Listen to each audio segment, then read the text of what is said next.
Good morning guys. Guys, meron tayo ngayon na bagong dating na Canon MG3070. Ngayon sinaksak ko na siya. Yung problem daw nito, no power siya. So kahit anong switch natin, wala siya. So ngayon guys, umpisa na natin siya. Okay, converted na rin siya. Mamaya ayusin natin to. Bakit nag-backflow yung ink niya. So, kung makikita natin dito, yung ink niya, ayun, meron pa naman ink. So, kaya lang, konti lang. So, mamaya, i-bleed natin siya. So, papunta rito, para pumasok. So, ngayon, yung unang priority natin, guys, yung magka-power muna siya. Okay. So, ito, ayusin natin yung camera. Ayan guys, bubuksan natin siya.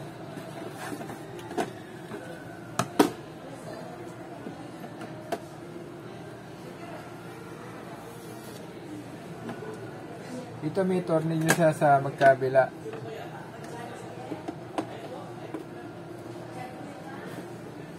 Ayan.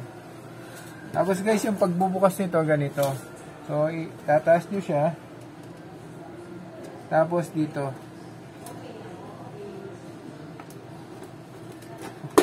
Ayun. So, kumuha tayo ng ng palm pry. So, ginilid natin siya rito sa sulok, tapos tinaas natin. Ayan. So, itong dito sa power niya, ito yung power cable niya, guys, eh. Ito yung nagko-connect, ito yung power niya. So, ito yung power cable niya. Dito. So, pan-checking naman, naka-attach naman yung power cable niya. So, okay naman siya. So, ngayon yung dito, dito sa pinaka-board niya, ayos naman siya. So, naka-attach naman, guys. Lahat, pati power. So, gagawin natin, check natin yung, niya, yung power supply niya rito. Bakit wala siyang power? Ito muna yung unahin natin. Ang gagawin natin, eto. So, ito, dito nang gagaling yung, niya, power. Dito sa kulay blue na to. So, i-test natin siya kung may DC output siya. So, kuha tayo ng tester. Multimeter to, guys, digital. Ito siya. Tapos, kukonekta natin dito sa magkabila.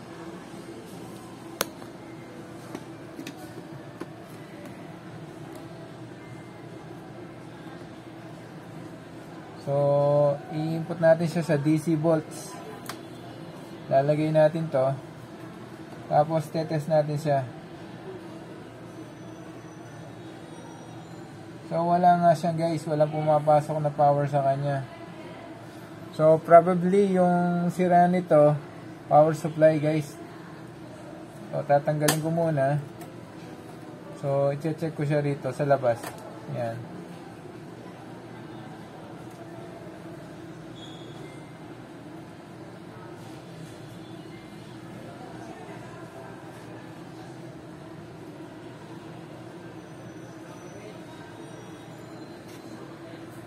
So talaga guys, wala oh.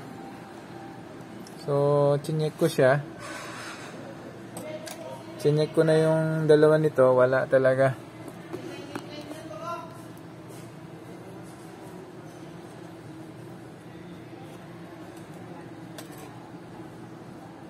Ito, ulitin ko siya.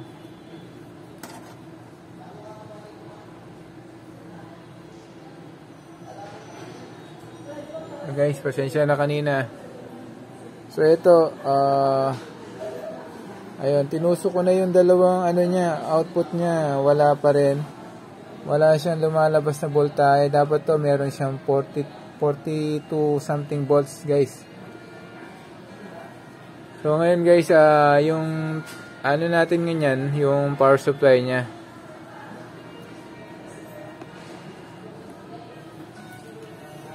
So ayan. So tatabi ko muna to.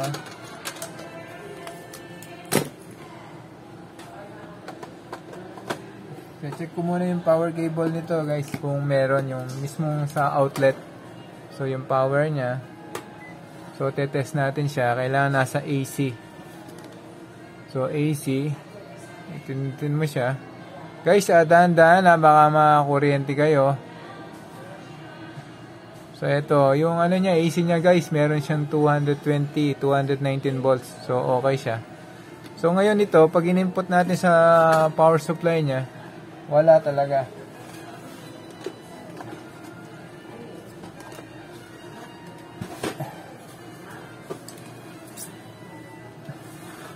So ngayon guys, gagawin natin, tatanggalin natin siya.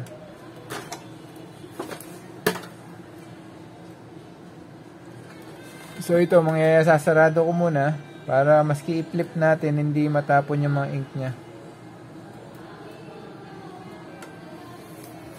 Punasan ko lang siya ng konti.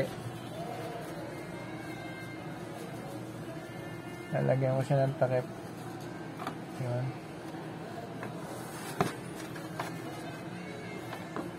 Tapos guys, ito, papalitan natin siya. So gagawin natin, tatanggalin natin to.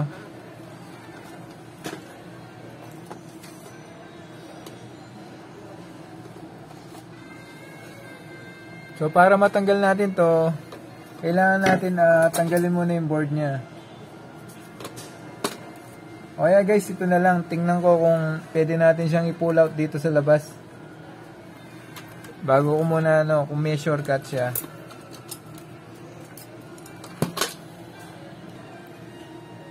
So guys, gagawin natin na tanggalin muna natin yung board niya. So mabilis na naman tanggalin yung board niya. Ito lang guys. Kung makikita nyo, meron siyang tornilyo rito, saka rito. Okay. So tatanggalin natin siya.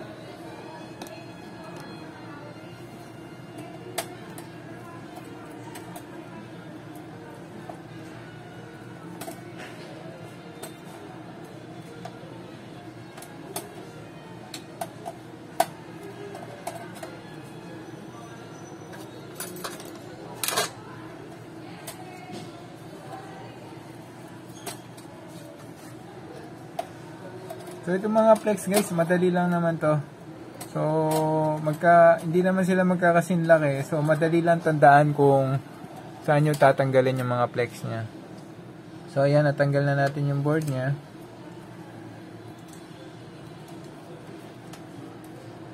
Ito, medyo meron siyang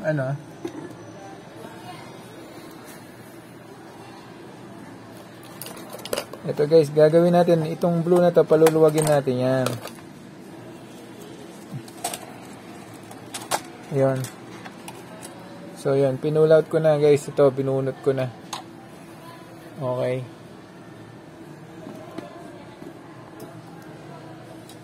So ngayon, gagawin natin, babaklasin ko to. So guys, itong pagbaklas nito, ganito lang. Mag-insert kayo ng rito, tapos pababa. Ayun. So ayan, ito na.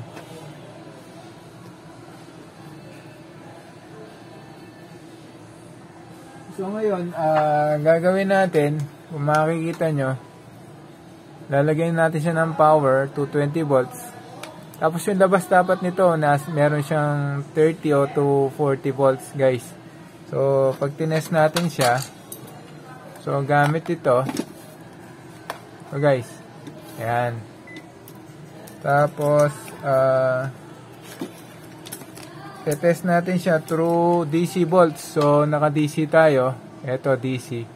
So, tapos, i-ano natin siya. Insert natin to. Pati ito, multimeter.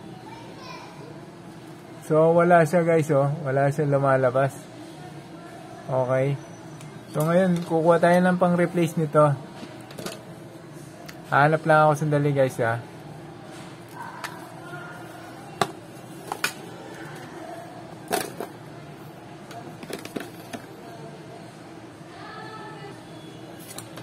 Eto guys, nakahanap na ako. So, titingnan ko pala kung ano yung voltahe nito. Sorry guys, kanina. Medyo weak. Eto guys, ano pala siya? 24 volts. Yun, 0.63 amps. Okay. So, ito may nakita rin ako. Eto na siya. So, nagkamukha na sila. 24 volts. 0.063 amperes. So, titest natin to guys kung meron siya lalabas na voltahe. Ito. Gawin ko, sasaksak ko siya. Ayan, sinaksak. Tapos, makikita nyo guys kung ilan yung lalabas na output sa kanya. So, ayun.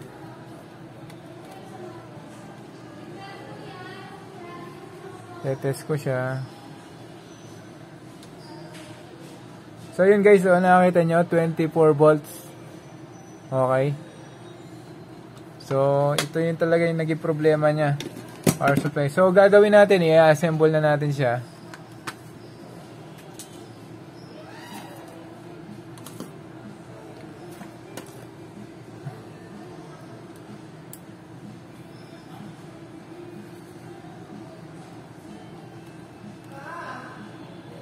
Ayan. Tapos, insert nyo lang to dito.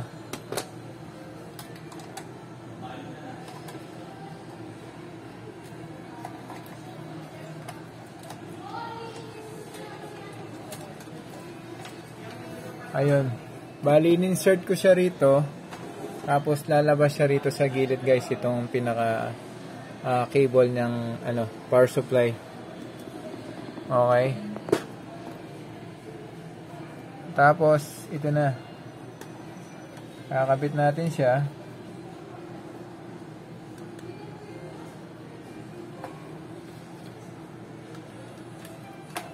Ayan. Tapos, ibabalik natin siya rito.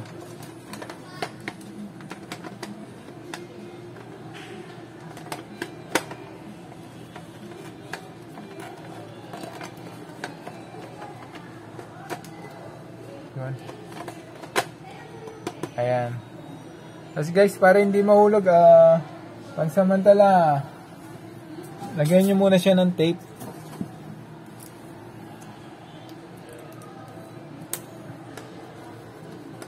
Yan. So, matatag siya. Tapos, ito rin. Yan. Okay. Tapos, babalik na natin yung board niya.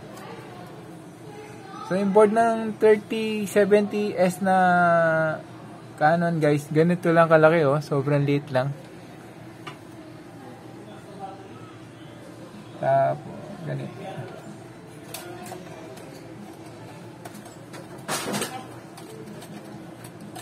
Ito ma'am, power supply yung sira niya ma'am. Palit tayo ng ganito. Ito, musok. Nangangamoy. Bakit kaya sila? Opo, bahay sa... Ma'am, opo, babahan niyo muna.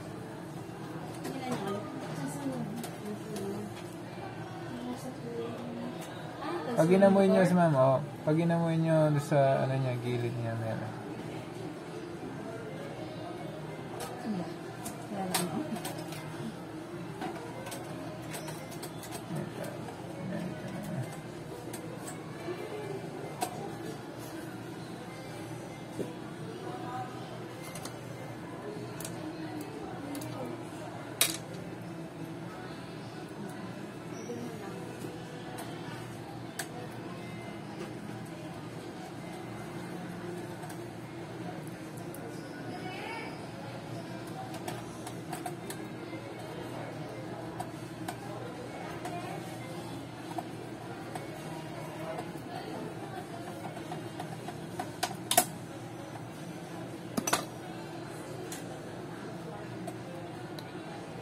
Magkano yung 1,000 lang yan.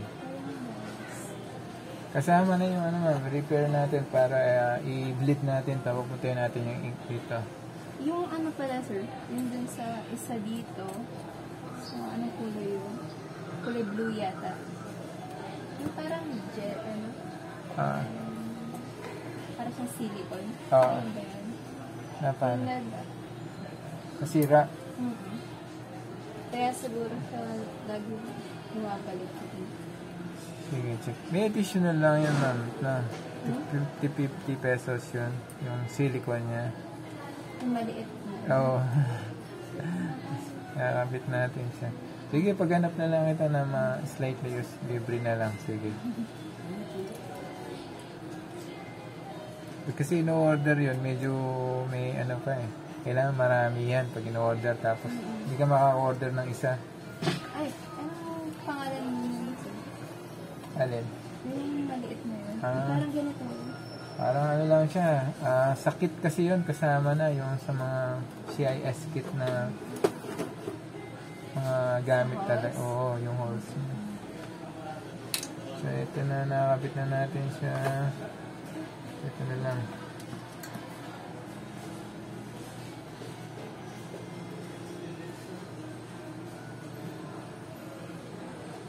Ma'am, naka-video kayo dyan. Ma'am, pina-vlog ko ito. Hindi naka-video kayo, okay lang po. Para at least, ano, totoo yung ginagawa natin. Ito. Tapos niyan, ito na guys, sasarado na natin siya, titignan natin siya kung okay na. Pag ano po, ma'am, i-subscribe niyo po tayo, dito may ano tayo. Opo, yan.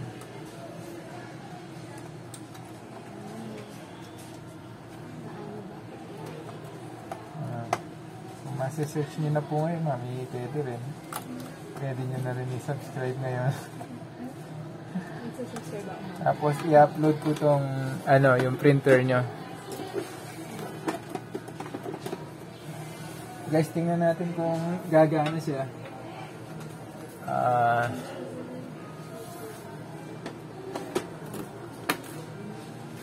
Eto, bago natin i-bleed yung ink niya, so yung priority natin is mag-on muna siya. Ayun, nag-on na siya.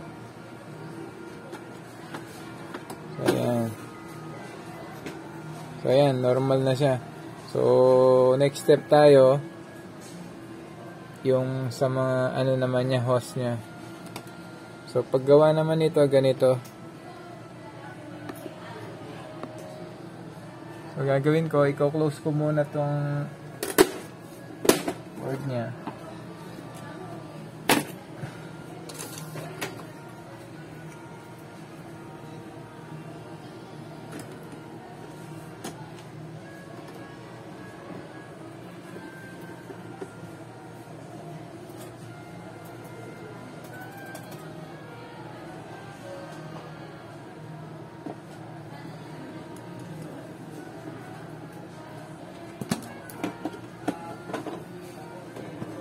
Patayin muna natin siya.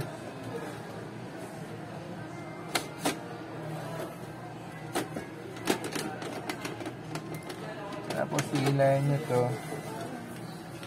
Tapos i-bleed natin to.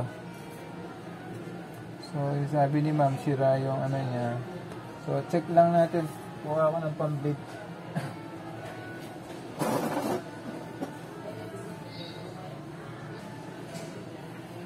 So, ito na siya.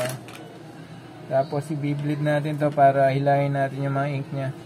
Meron pa kayong mga ink sa bahay? Meron pa po. Pagdating doon, lagyan nyo sila, no? Kasi, kulang na, wala na sa level yung ink natin.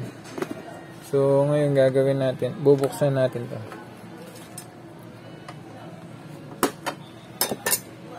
Bubuksan ko muna to para lumabas yung ink. So ito guys, pag ilalabas nyo yung niya, kailangan ito nakabukas. I-bleed nyo siya.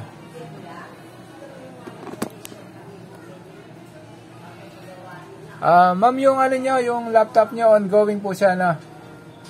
Ongoing ma'am na, nare-reformat na, malapit na.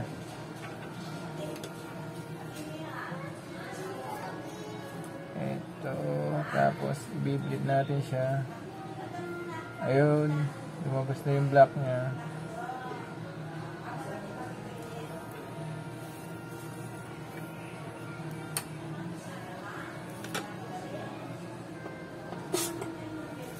Tapos sa colored naman tayo. Ayun. Kaya lang yung blue ay umakyat. May problem yung blue, no? Gagawin natin, tatry natin siya.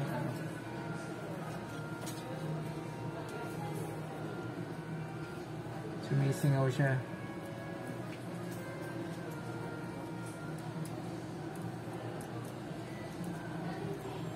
Magta-try natin siyang i-seal. So, si-seal natin guys yung kulay blue niya kasi may nagkakahangin siya. So, hindi niya masipsip yung kulay blue. So, yun na lang ang kulang sa kanya, oh. Kompleto na, black, magenta, yellow. Yung blue, wala pa.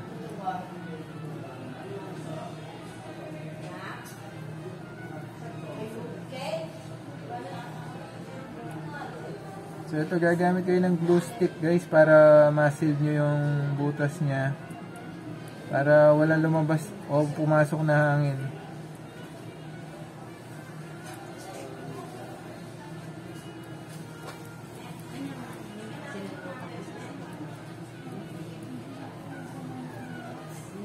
And guys, wait lang kayo for few minutes.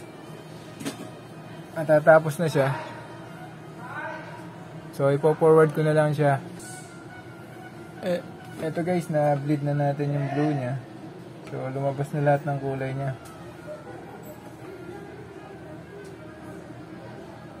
So, ayan. So, gagawin nyo yun guys, bago nyo ikabit to. So, kailangan nyo munang ipitin to para hindi mag-bounce back yung... para hindi bumalik yung ink niya. So, ipitin nyo muna to, gagamit kayo ng pang-ipit.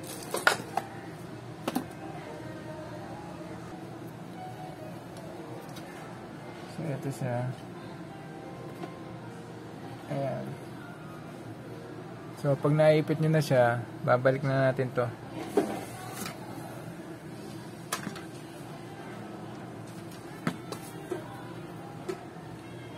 Pupunasan nyo muna ng konti ito na soft tissue, dahan-dahan. Tapos, ibabalik nyo na siya.